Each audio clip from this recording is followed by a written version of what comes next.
Good evening and Happy New Year. You're watching This Week, a weekly news program. I'm your host, MNB. And for this week we have new economic recovery policy submitted to Parliament for review. Mongolian baritone E.Amartuvshin plays King Nabucco at London's Royal Opera House. Dinosaur from Mongolia featured in the United Nations Don't Choose Extinction campaign. And for the news, stay tuned.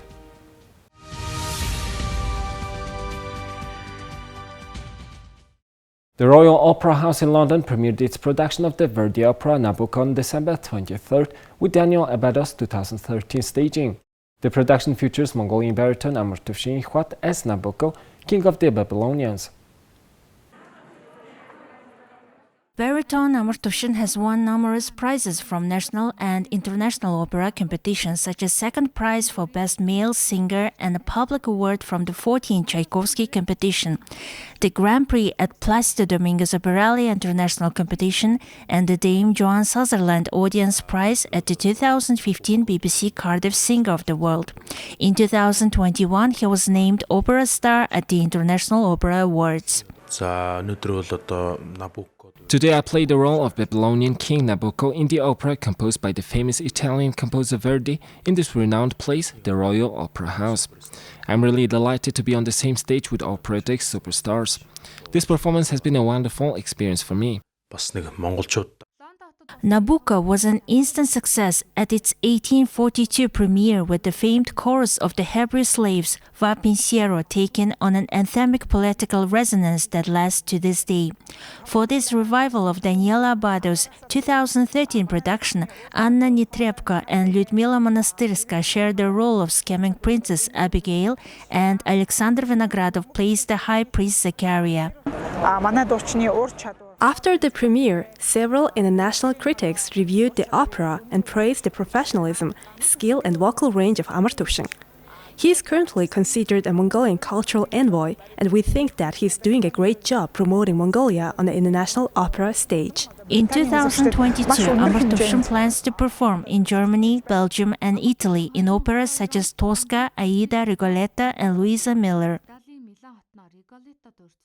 An irregular cabinet meeting was held on Saturday, December 25th. Cabinet members discussed the draft resolution on improving the economic recovery policy submitted to the Parliament of Mongolia.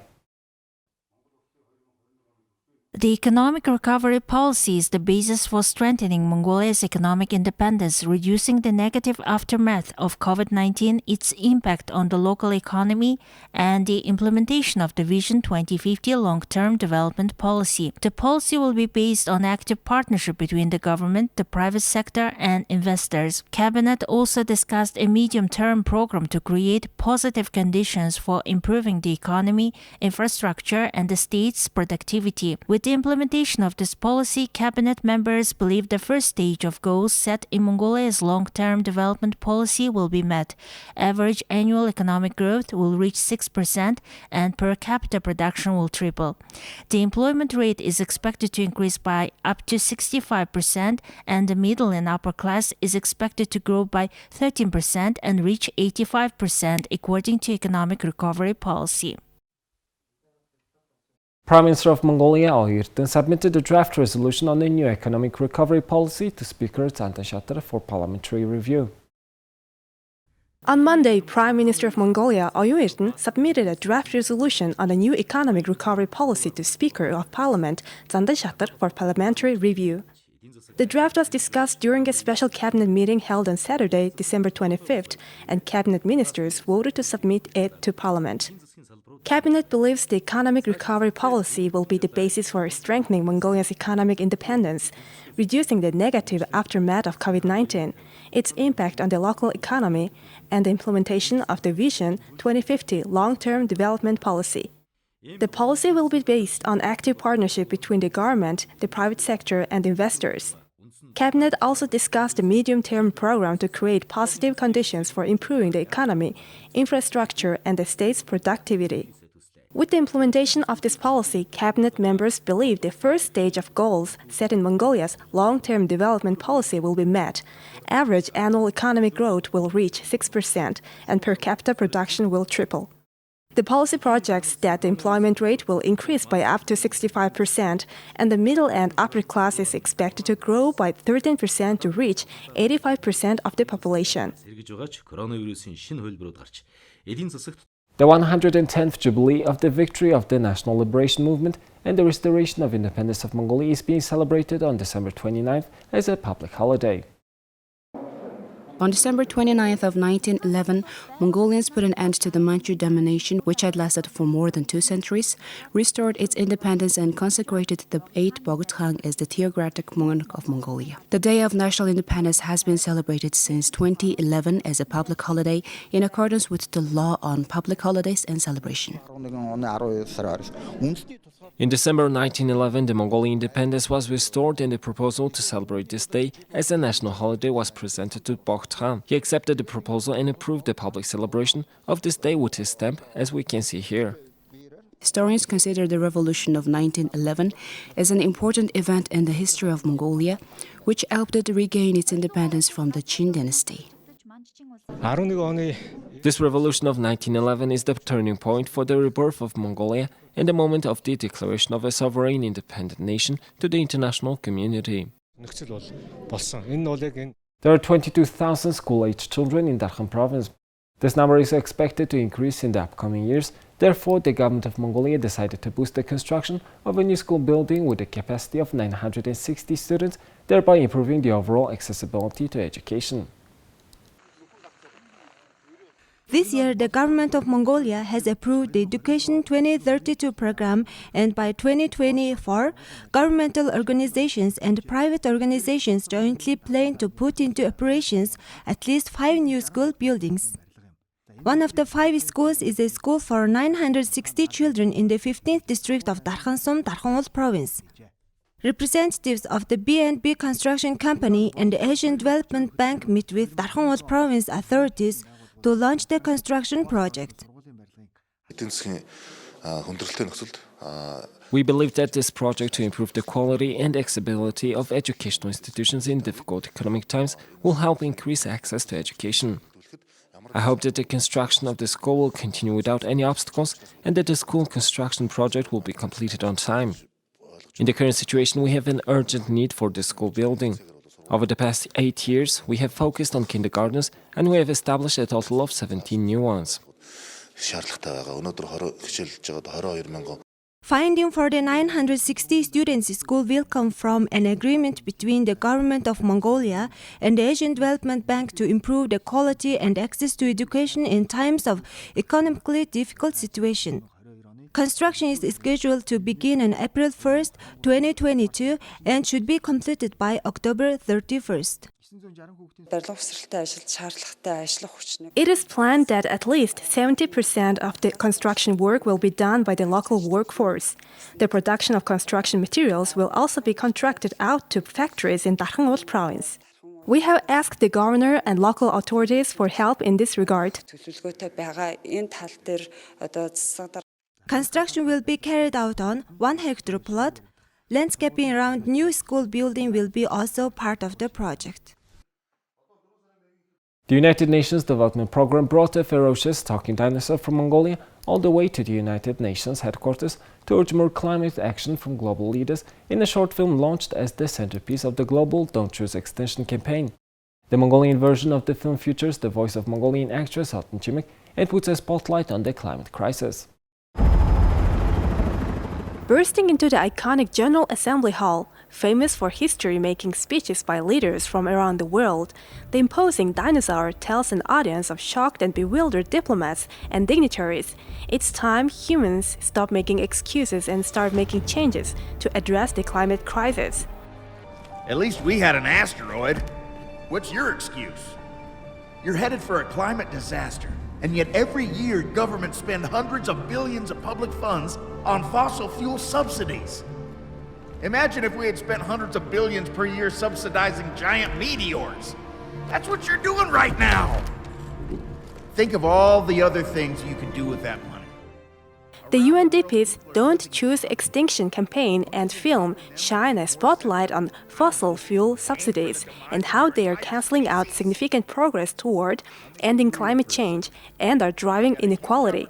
UNDP research released as part of the campaign shows that the world spends an astounding $423 billion annually to subsidize fossil fuels for consumers, including oil, electricity generated by the burning of other fossil fuels, gas and coal. This could cover the cost of COVID-19 vaccinations for every person in the world, or pay for 3 times the annual amount needed to eradicate extreme poverty around the globe. Mongolia is one of the countries most vulnerable to climate change, as in the last 70 years, annual air temperature has increased by about 2.4 degrees Celsius, more than double the global average. Ongoing climate warming is causing drought, extreme weather hazards, frequent wildfires, permafrost loss, and water shortages in the country. Such negative impacts pose growing challenges and risks to rural livelihoods, which in turn forces internal migration to urban centers. Intensive urbanization has challenges of its own, such as a critical level of air and environmental pollution, among others. Under the Don't Choose Extinction campaign, UNDP Mongolia calls for increased investment in renewable energy solutions. This is first ever film to be made inside the UN General Assembly using computer-generated imagery.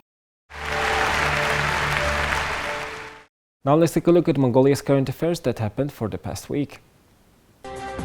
In accordance with the decision made by the National Emergency Commission, starting from December 25th, people coming from abroad will be required to stay in temporary isolation venues for 3 days in order to prevent the spread of COVID-19 variants.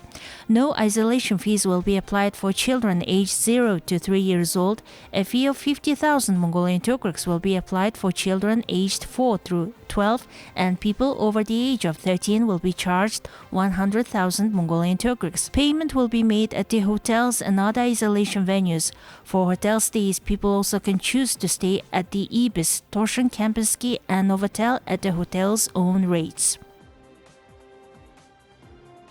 Minister of Foreign Affairs Batsitsik had an online meeting with her Japanese counterpart Yoshimasa Hayashi to discuss relations and cooperation-related issues between the two countries. The foreign ministers expressed their satisfaction with the announcement of 2022 as the Mongolia-Japan Year of Friendship and Exchange of Children and Youth, a declaration made to mark the 50th anniversary of the establishment of diplomatic relations between the two countries. The parties agreed to work actively to organize high-level visits, support youth exchanges, strengthen public-private partnerships, and fortify people-to-people ties. Noting that the strategic partnership between Mongolia and Japan is expanding year by year, the ministers emphasized that the countries are cooperating closely even during the COVID-19 pandemic. Minister Batsitsik thanked the government of Japan for its extensive support in reducing the pandemic risk in Mongolia by providing soft loans, strengthening the healthcare system, supplying critical equipment, donating vaccines, and establishing a cold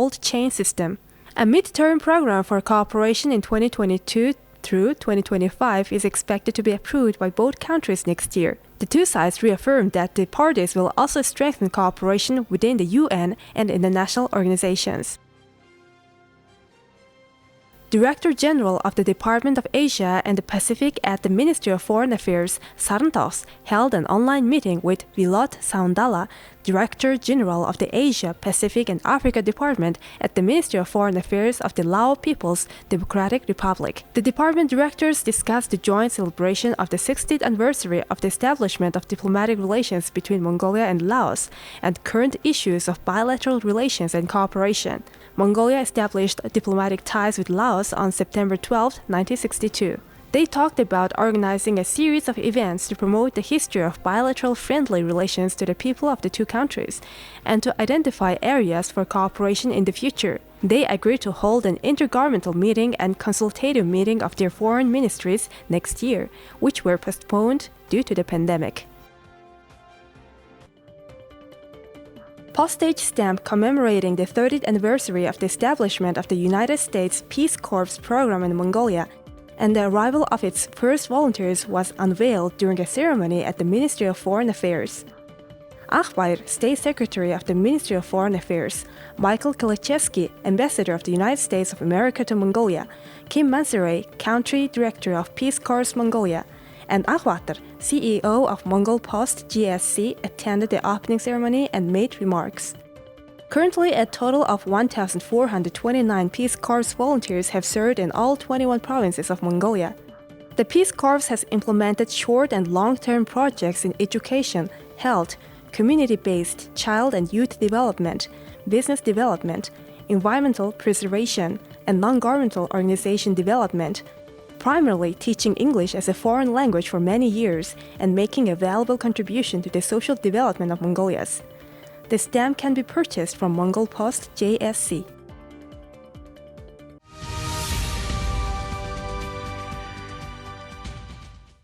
Now let's see what's happened in the sports industry this week.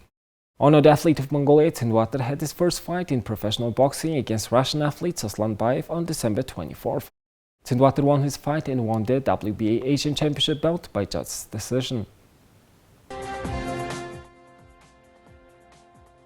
The Russian Boxing Federation held the professional boxing tournament last Friday, December 24th, at the Soviet Wing Sports Palace in Moscow. During the competition, Mongolian athlete E.TSENDBAATAR won his first fight in professional boxing in the super featherweight class against Russian Soslanbayev. Soslan had not lost in his 6 previous fights.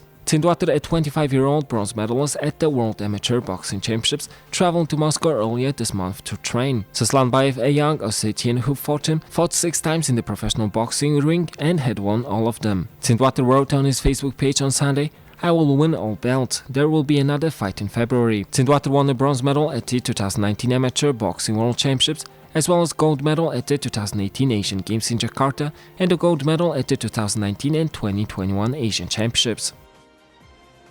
Well, that's all for this week. We'll see you next week with more news and updates. Have a nice weekend. Goodbye.